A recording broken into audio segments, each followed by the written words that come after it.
welcome to the Global Health video class. My name is Dr. Elvira Barracochi. I'm the President and CEO of Realizing Global Health, a consulting company where we help really advance global health. We make sure that everybody has the knowledge and the tools to really deliver quality health care to everyone, everywhere, every day. And today's video class is about a very important thing. About 3 years ago, I wrote this book about rights-based approaches to public health because I believe that human rights are the basis of how we are going to really develop the health system, how we're going to develop ourselves as the human species on this planet. And this book really has very, very good approaches to how we can really bring in human rights into public health. And today I want to talk about bringing rights-based approaches to global health. So if you are a government or a foundation or organization or a health professional working to improve the health services in a country, this lesson will be interesting to you. This approach is by rights-based approach. What I mean, it's an approach that is based on the Universal Declaration of Human Rights. This was a document that was approved a long time ago, right after World War II in 1948, in which just a few articles, just over 30 articles. But article number 25 is the most important, that declares the right to health. What does it mean to you? It means that everything that we do is to help realize the right to health of every individual. That doesn't mean that the government has to provide everything or that everybody's entitled to everything. But what it means is that we progressively have to strive to reach out to those that we are not reaching. And if you are working in a government, and either in a developing country or a developed country, I want you to really consider a rights-based approach now in the new year. It's 2015. We have the unique opportunity to really look forward for the next 15 years, thinking what we learned from the MDGs and look at the future, from the Millennium Development Goals to the Sustainable Development Goals, and how are we going to advance the health agenda to make sure that we are really advancing as a species, really making our world much more fairer and more healthy for everybody.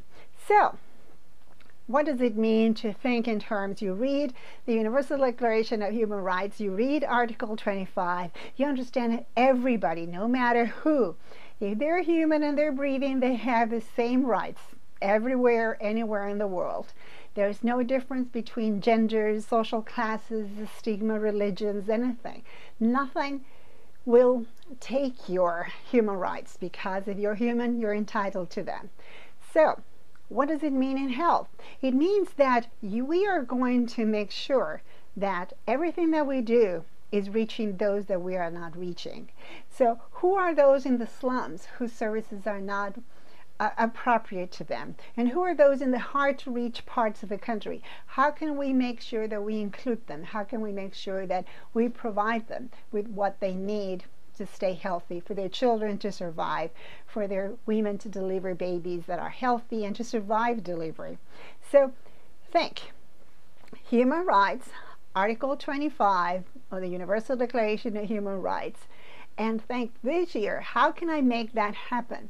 And if you are from the government, that's very important, because you are the responsible party. According to the Universal Declaration of Human Rights that most countries have been signatories to, governments are duty bearers. You bear the duty to make sure that all these rights are fulfilled, are protected, and in a way they are also respected. So we have to find ways of doing that, to respect human rights, to protect them, and to fulfill them. That doesn't mean that we have to do everything, because we know resources are limited, but we can look for innovative ways of making it work for as many people as we can, and continuously expanding, continuously looking for better ways of reaching those that we are not reaching yet.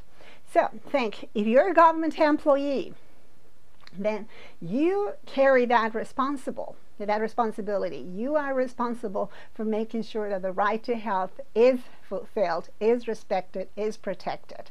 So think, how can I do that this year? And I would love to hear more from you. I would love to hear more about what you think is a rights-based approach, how you can embrace the rights-based approach in your work, in your organization. And if you work for a donor organization, and then your government is contributing to that, and or your foundation is contributing to that, you can also embrace a rights-based approach, because you're part of the right to development. You're also part of helping fulfill the right to health. And those two rights are very crucial. So that's why I'm going to be talking about that next time. And in the meantime, think, how can we use all the resources that we have in our countries to help advance a rights-based approach to fulfill, respect, and protect the right to health of everyone, everywhere, every day. See you next time. Bye-bye.